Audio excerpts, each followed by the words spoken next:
I would like to know what you would say to people who are being inundated with this divisive and arguably inaccurate rhetoric to explain why the scapegoating is occurring and who it really benefits. Well, the scapegoating benefits the people who really are behind the corruption of our American politics, the big corporations, the very wealthy, and Wall Street. Now, it benefits them because they're off the hook. They are not seen by anybody as the real culprits because the Democratic Party is not focusing on them. The Democratic Party doesn't want to bite the hands that feed them. The Republican Party is basically their handmaidens. And so who is it out there who people understand to be the causes of stagnant wages, insecure jobs, and lack of health care, lack of everything that we've talked about that people need? Mm-hmm. I think it really comes down to a very simple proposition, and that is that people understand that there's a problem. There's a huge problem, that the economy is really not working, but they want to know why. And if one party is making up excuses, talking about the deep state and immigrants and blaming communists and saying Democrats are socialists and just making up all kinds of scapegoats.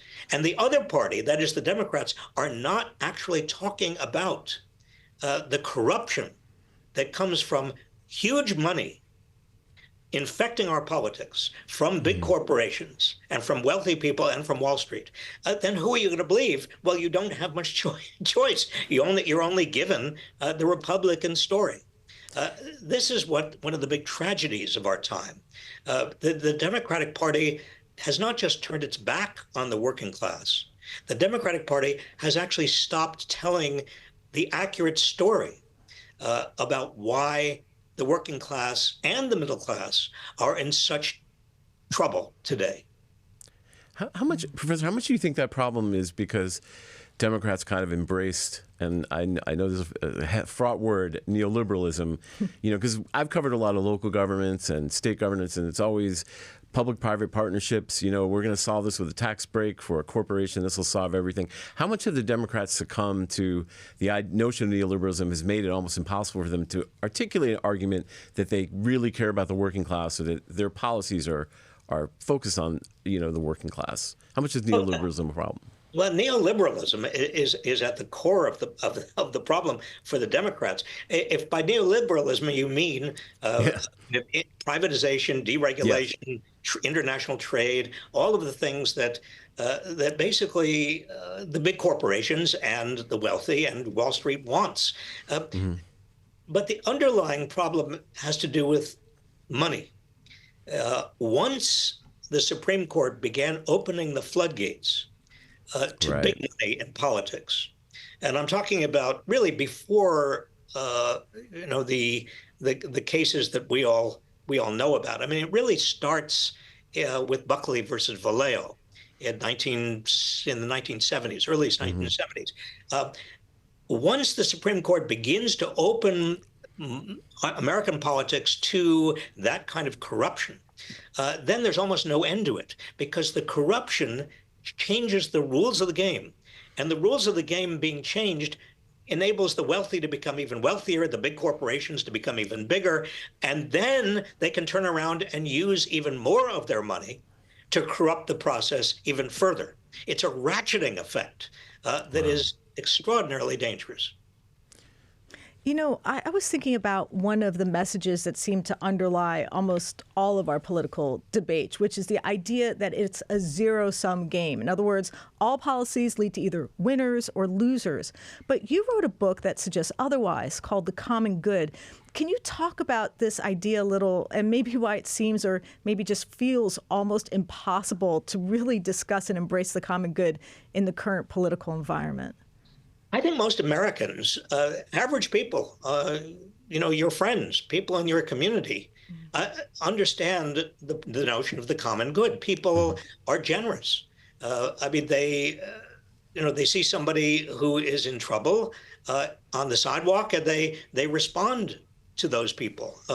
They see somebody who is in a car crash and they immediately call the police and they respond. This is not rocket science. This is not a perversion of the public norms. No, the common good is a alive, everyday reality.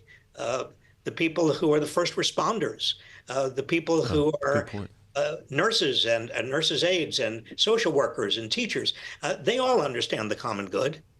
The people who don't understand the common good, unfortunately, are trapped in a system in which big money has corrupted them and big money has corrupted the part of the system that they exist in. So that brings up a really interesting point, because there's this internal debate in the Democratic Party about they went too left or they need to go more left or center. But really, it's about a discussion about policy. And how did we get to this point where saying something like Medicare for all, which makes common sense, is an ideological position? Like, why do we think of policies that make sense as speaking to the idea of the common good, policies that help people are somehow leftist or ideological? It doesn't really make any sense. Why do we view them that way? Is that the wrong way to view them? It's completely the wrong way to view them. I don't even know what left and right means anymore, because people who are associated with the left do talk the language of the common good. People who are associated with the right talk the language that is most conducive to the rich getting richer, to big corporations and Wall Street and very wealthy people doing even better. Why can't we all speak the language of the common good? Shouldn't that be the political debate we're having, or we should have? Yes. I frankly don't understand it. And it becomes even stranger today because when people say Democrats should move to the center, what's the center you're right. in democracy and fascism? I don't understand where the center is.